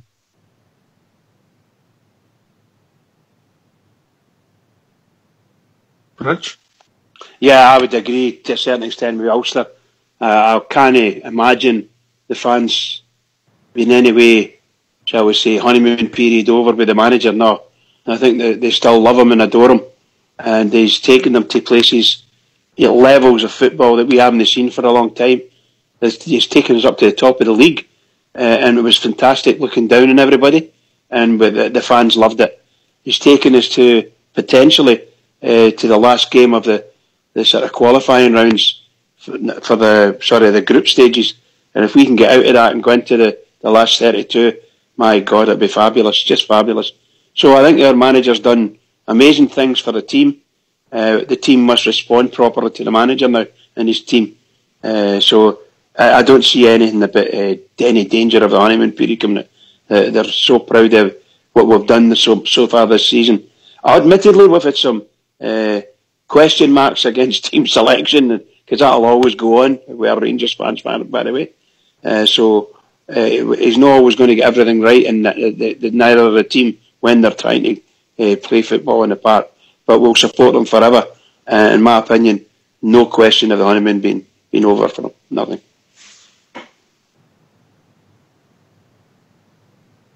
Do you think we've learned anything out of the first transfer window, Hawks? Do you think we went for the wrong sort of players for Scottish football? Too many nice players, mate. Well, Sadiq was an unknown quantity. Let's park him. Kent, Algeria, nice players. I mean, they've both shown glimpses. There was I think about 3 games in the trot that Kent was our best player, but before that, and obviously picked up an injury, he's got a bit of stick at times. Algeria undoubtedly got ability, but I think it's 2 goals and 1 assist, or 2 assists and 1 goal. It's not great as an attacking midfielder. Koulibaly, as we said, we had the conversation before. I think the problem is that the loan players, people are thinking, right, what are we getting out of these loan players? How good are they? Are they as good as we think they are? Or are we just bringing players up to try and gain name experience and there's nothing in it for us?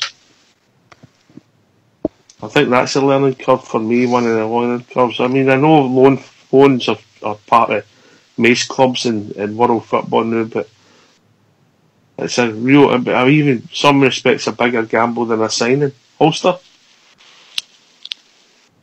The loans are a strange one. We've had a lot of, we've had a few loans that haven't really worked for us.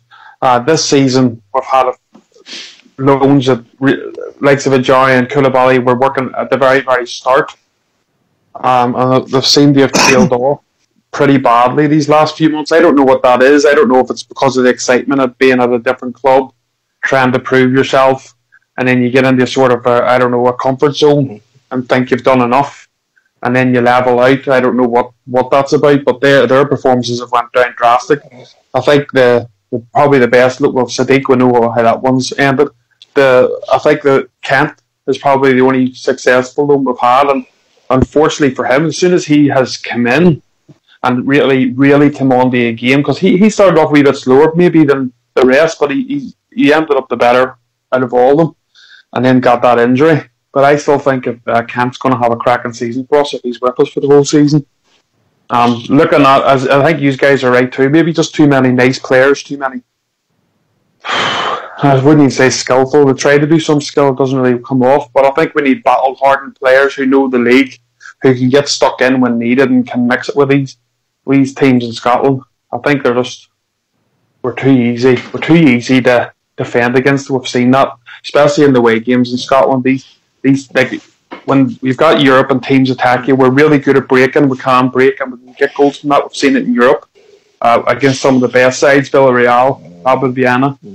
And when it's come to Scotland, these teams who have two lines, defensive lines, midfield and defence, unfortunately we just struggle to break them down, and the ideas aren't there. And I think we need maybe just battle-hardened players that'll try and run through them and maybe cross the ball a wee bit better. But that's up to Stephen Gerrard. He's the gaffer, so he's the man that's going to have to hunt these players, him and his staff.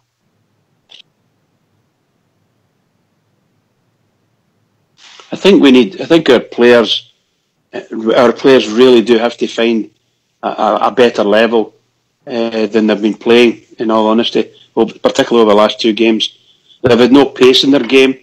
When you spoke about earlier on and playing in Europe, and we're able to counter-attack, and when we were counter-attacking, you're ending up with 3 versus 2 or 4 versus 3, and we hardly had 4 people up the park at all in the last 2 games at any time.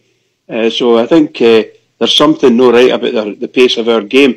I'm putting it down to the players, to be honest, that they haven't even started the game. No pace about their team, nothing. So we need to get that right, in my opinion. The players need to lift it. They need to be able to, from the very minute the whistle goes, they need to be up for the game. They need to show what they've got, a bit of pace into their play. And we know we can play well when we're playing with pace. As long as our passing's okay, we'll be able to find the men, give them the space to run into, and do the business. That's what we need to do. Come on, Rangers! I'm getting ready for it already, guys. Come on, Rangers! Brilliant. Brilliant in your refusal. You meant on him, sir. Yep, that's why we love him. If Harry Redknapp can do the jungle, we could get Bridge in. Alright. King of the jungle. I had a letter from Mrs. Bridge seeing if he could do 2 stints. Don't come home until the segment's done.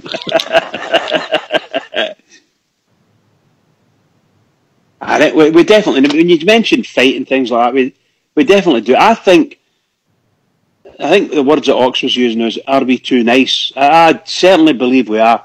I think, particularly at centre-half level, we're far too nice. We get bullied from so many different players, and we allow these players to come in and block time and time and time again, and we let them block us. Our centre-halves do that. And we are the ones that end up with the victim. We end up giving the free kick away, and 5 or 6 of them, and you're going to get booked for persistent. And it's not even our guys' faults. They're just getting bullied, and they don't even realise it. And we need to have a bit more toughness about our play there in the defence. We really do. Animals. Give me animals. People listening to this would say, too nice. We're disappointed record this year, Blue Shadow. Well, Blue Shadow, you're Bridge, man, yeah. It's like a bullet out of a gun, isn't it? You can't knock his enthusiasm, but he just doesn't know his name. Blue Shadow, but Bridge is right. I mean, I think sometimes with they are too nice, or maybe even the word naive at times, but the sending offs and yellow cards we've had at times, that doesn't point to a nice team, but we're not a dirty team. Silly, but Arfield thing was madness, and obviously Morelos is. But we don't try and kick teams off the park. No, we don't at all. We're normally. What's that? shuffling paper or something. I think. I don't know who it is. It's not me. I think it might be the Mr. B. Carry on. Go. Anyway, yeah, I mean, we're certainly not a dirty team. Most of the time, we're the ones that are trying to play the football, and everybody else is the ones that try to level everything above the grass level, for me. But I do think that there's certainly, I'm not going to go over that again because we've discussed Morelos time and again on here, and the wee man needs to sort himself out. That's all as far as I'm going to say about that. But it does seem there's too many of these referees that they could get away kicking lumps out of our lads and all the rest of it. But as soon as one of our lads put in a heavy tackle or something, or mistimes his tackle or something, there's no warnings, no nothing, straight into the book for me. And as I said before, I want to see the board do something about it. Thankfully, this time we've seen the board do something about it. Now, whether or not they'll back it up is another matter. And for me, I want to see them take it all the way to the Court of Arbitration for Sport. Don't back down to these SPFL. And no marks is about the politest way I can put it. And then we might actually get some action against this SPFL and this FA lot, because unless we get heavy-handed with them, they're just going to keep handing us the same rubbish as they have been for the previous part of the season. The funny thing is, for me, is we can moan and groan all we like. The last two red cards have been deserved, in my view.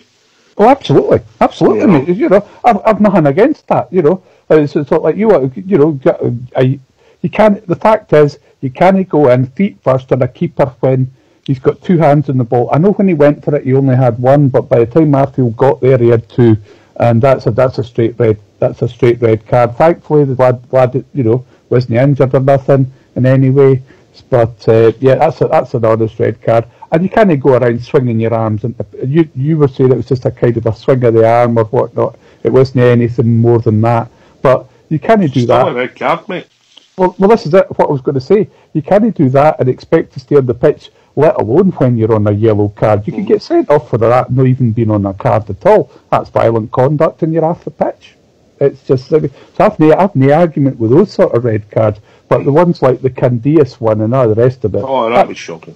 In fact, to be fair, Candias' is that 4 yellow cards he got and sent off twice, and I was lucky one for blowing a kiss, one we don't know what he done, one the guy dived through his leg, and I think one was celebrating a goal. He's not fouled anybody. And yet the other guys didn't get sent off the pitch for grabbing one for two of them grabbing him round the neck, and one of them was smacking him in the face with a punch. Shadow, can I just say something on what you were saying about the SFA and Rangers taking them to court? I think Rangers are going to get absolutely pounded.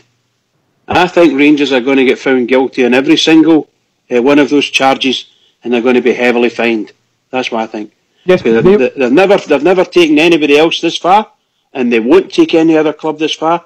The only team they'll ever take this far, or other club rather, is Rangers. They will not do it with anyone else. Right. Only Rangers. Hold on, Bridge. Those are SPFA or SFA charges. Rangers, that's what I said. But Rangers are talking about taking them to the Court Arbitration for Sport, which is what FIFA says that you should do when you have a dispute. And if the Court of Arbitration for Sport find in our favour, the SPFL or SFA have got to fall in line, or basically FIFA or the UEFA will kick the whole bloody lot of them out. I think we're miles away from that. Miles away from any of that. I think we've been charged. We've got five or six different charges from the SFA, which Rangers have to respond to. I don't know when they've got to respond, what date it was. It might have been around about today or tomorrow or something like that. They've got to respond to be expected. So I don't know what Rangers are going to say. All I'm saying is, with those charges, the way Rangers have done it, and they tried to be very good and very officious, and they've responded for a load of rubbish. Just as you guys have said there, every single one of these things, they're just nonsensical decisions by the referee, and a very dishonest referee. He knows fine well he made a mistake with that, and knows that should never have happened. Right. And everybody else that's watched it knows it shouldn't. It's never happened like that. Yeah. However, I'm sorry to take up your time, pal. Sorry. I was just trying to say, is the fact is that Rangers, as I understand it, please feel free to correct me, I've already said that they are taking this column, the whole thing about Coleman, Candace and all that, to the Court of Arbitration for Sport. I would say that if to me, this is just pettiness from the SFA. Have you made a statement with that in it? I can't remember that, Blue. I think I read something. I read that we were read something that we were taking up the court arbitration for sport. I don't think I've read that one, mate. Oh, well, I'll check it, mate. I'll check it. Feel free, mate. Yeah, I could totally be wrong. But if we aren't, then we should be. And I'd just add all this nonsense that's coming from the SFA, and just add that, take that whole lot to the Court of Arbitration for Sport, because that is the only way that we can stop this nonsense going on. I think there's two different charges. There's one's a historic charge dating back to 2012. Oh, but let's move on. No. I'm trying to say that based on there's only one team that should be getting charged with any of the conduct of the. Oh yes. I'm only meaning from a court. We're here to talk about the football and our club, right? Go for it, pal. Go for it. Right. So look, moving through the players tonight, Ulster, people who have competed, people pluses and minuses in their team. The boys were very critical at the start of the show, both of them in the midfield. Is that the weak point of the side for you also? Yes, definitely.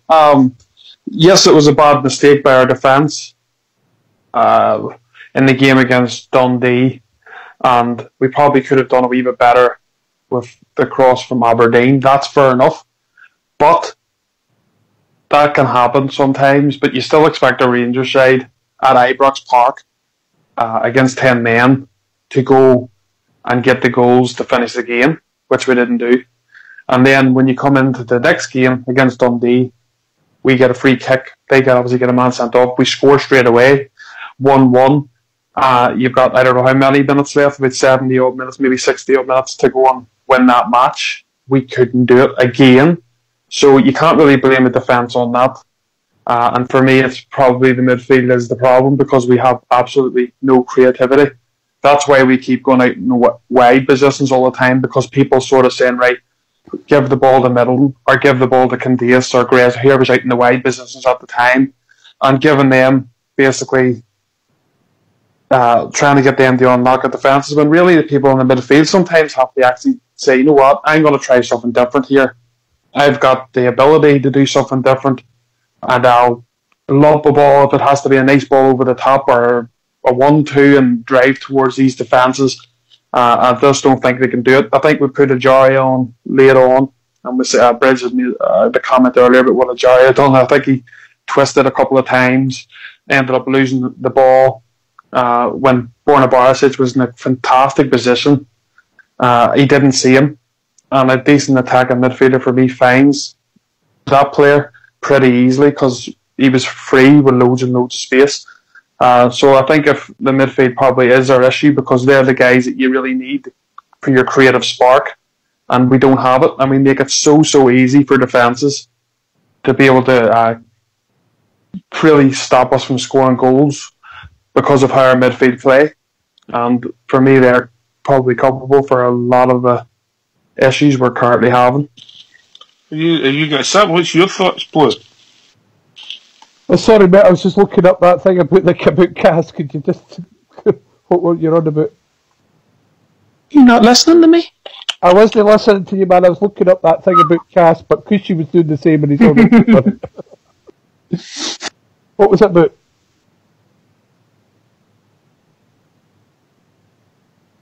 Hello. We're talking about who do you think's culpable for what's happening at the minute, the team, why we're not getting the midfield or the boys were saying that. Oh right, yeah, right. Fox said the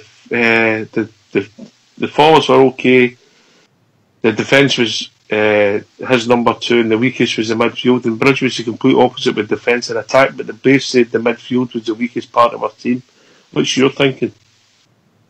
I think it's really difficult to actually take an individual point at that, because they do say that defence starts with your centre forward, and vice versa. You get attacking, starting for deep. You get one of the hardest things you can stop is like a deep line player coming forward. So for me, it's a whole, it's a whole team. It's a whole team thing, for me.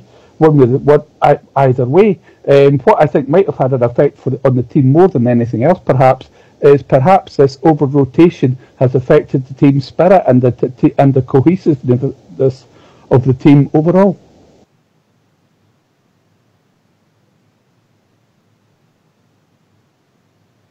Do you think we've lost the spirit's gone? Do you think that is that apparent to you? I mean, even though I thought we were really poor the last two games, I couldn't fault the effort, but just the lack of quality. It's not the spirit; it's the whole togetherness thing, and the understanding, and the team working as a unit. I think that we've over rotated the squad, and I think it's affected us in several key areas. And obviously the one that springs to mind and is perhaps more transparent than any other is the centre-back pairing. Over rotation, Fox. There's a statement. Well, it's probably true. Aye. So I can't argue against that. But the only thing that worries me at the present time is both our last two games is a marker for other teams in the league to play against us, mate. Both Aberdeen and Dundee have sat in against us. We haven't been able to score. Hamilton will come to Ibrox and probably do the same to us. We got away against St Johnstone, who will probably do the same to us. We need to find a solution and find it quickly. That with the short passes into the box only working, we'll probably need to go more direct.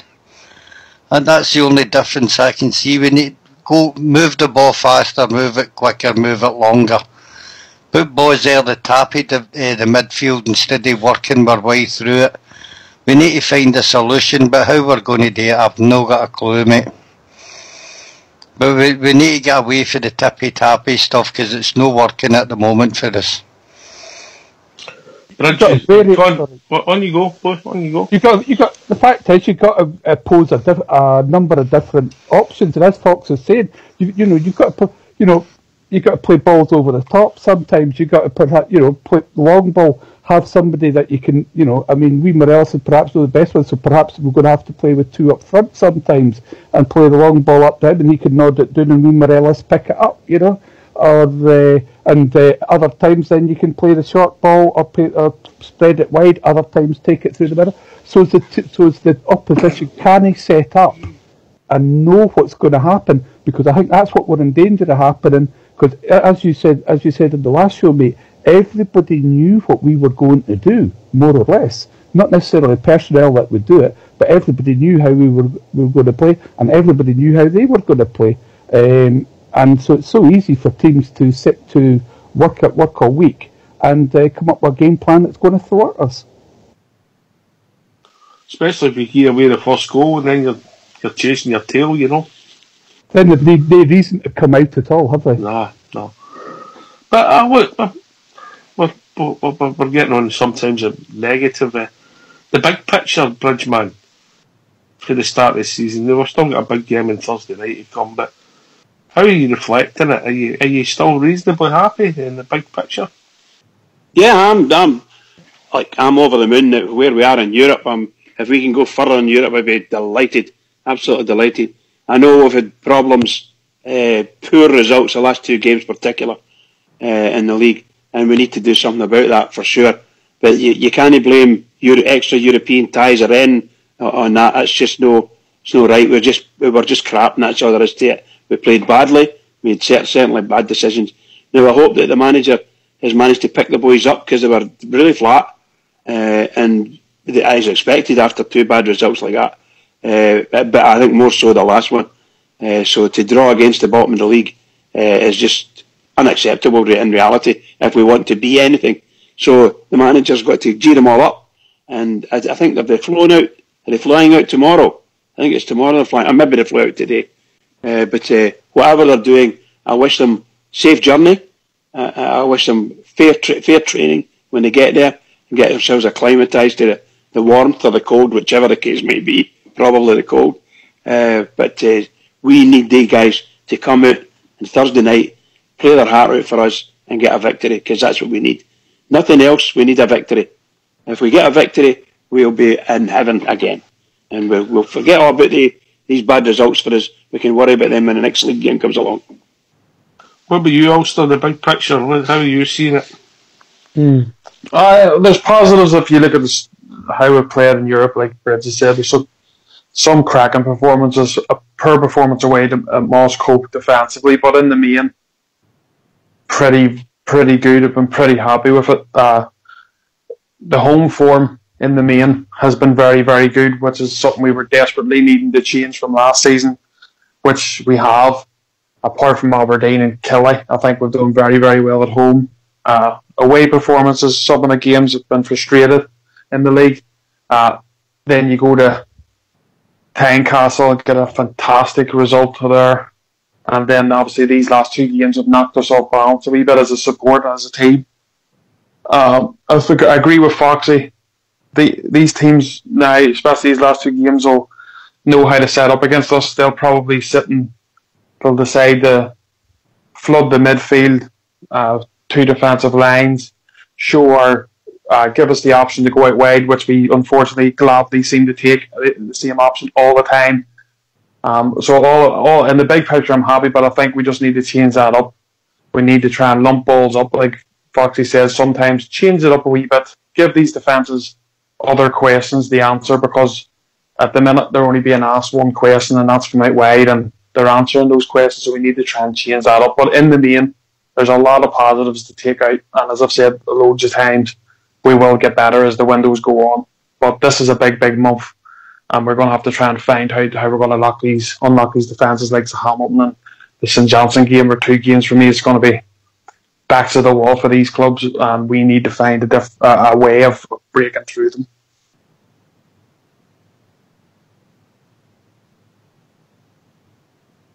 Fox, a big picture for you, mate?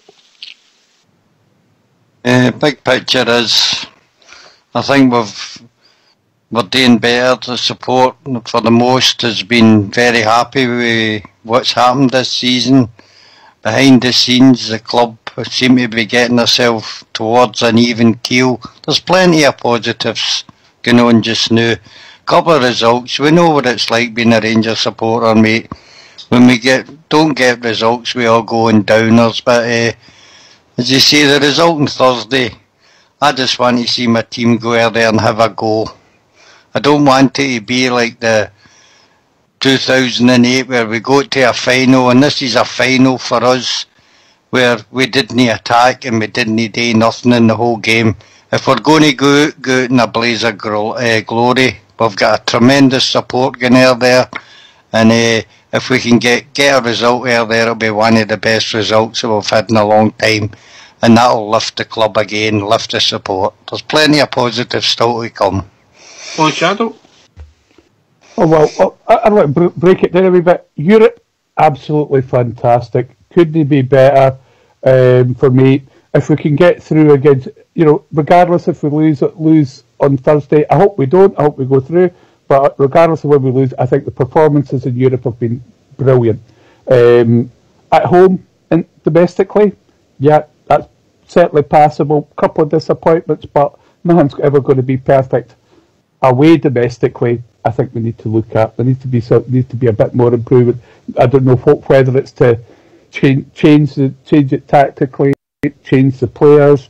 No idea what's going on, but we need to do better away from home for me, and that's perhaps the only downside for me of the season so far. Ulster. Yes, mate. You're with us, mate. I'm reasonably happy. I took this. I think it's just the way the results have came. And we've been mugged. Aberdeen have mugged us a couple of times, haven't they? There's nobody again, but they've been there to make sure they never lost the game, yeah? Yeah, that's true. That's true, mate. They've mugged us, but we've mugged ourselves, Mm-hmm. We had the ball plenty of times, we had the ball in great positions, and we just didn't do enough. We made it easy for Aberdeen to defend, and we made it very easy for in both the Hampton Park game and Ibrox game. I was pretty impressed with us at their ground at the start of the season because we were down to 10 men early and we were still probably the better the side, but at that time we was no Morelos, so we had no striker on.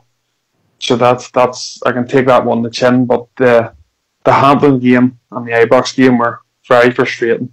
Yes, they did defend for their lives, that's fair enough, but we still should be finding the ways to unlock them and punish them. And that's, that's our problem, and that's something that we have to sort out. That's 3 games now and no victories, and it's not really good enough, especially when Aberdeen are doing so poor in the league and they're so far down the table. So it's not as if they're a great side. St Johnstone, etc. have beat them, but we need to beat them the next time up. But we have to wait and see. Mm-hmm. All right. Well, we're near the end of the show. Just give your quick thoughts on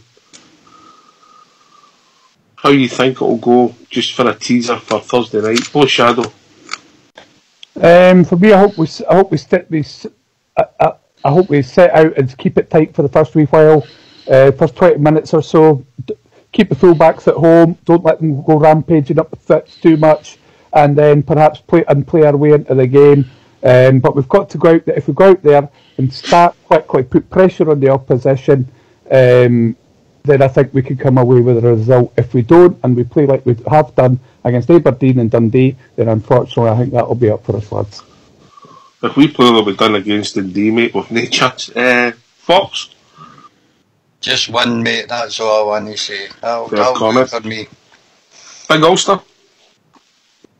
I think we're going to see a completely different performance and a different Rangers team. I think Rapid are going to come out and attack us at their home turf. But I think when teams open up like that, I think we do have the capability of counter-attacking them and catching them on the break. So I think we can get a victory there. But I'm more concerned about the performance. I want to see a good performance, win, lose or draw. Alright, last word of the evening to the Bridgeman. Well, it's been a great tonight, great discussions, guys. Loved it. It's amazing, as we've said before many times in the past, 2 people watch a game and they see completely different things sometimes, but after discussions, you're pretty close. Can I just say to all the Rangers fans all over the world, particularly Rangers fans on Rangers Radio, we're bigging up for the big game come Thursday. I'm as high as a kite at the moment. I'm really looking forward to it, so every single one of us, keep it going for the Rangers, because the Rangers are going to need it. Tough game. Keep it going. Can I thank Fox, Bridge, Old School Blue, Big Ulster for taking the time to join us here at Rangers Radio. We'll be back tomorrow night between 9 and 11 talking about all things Rangers. Take it away, your Fox.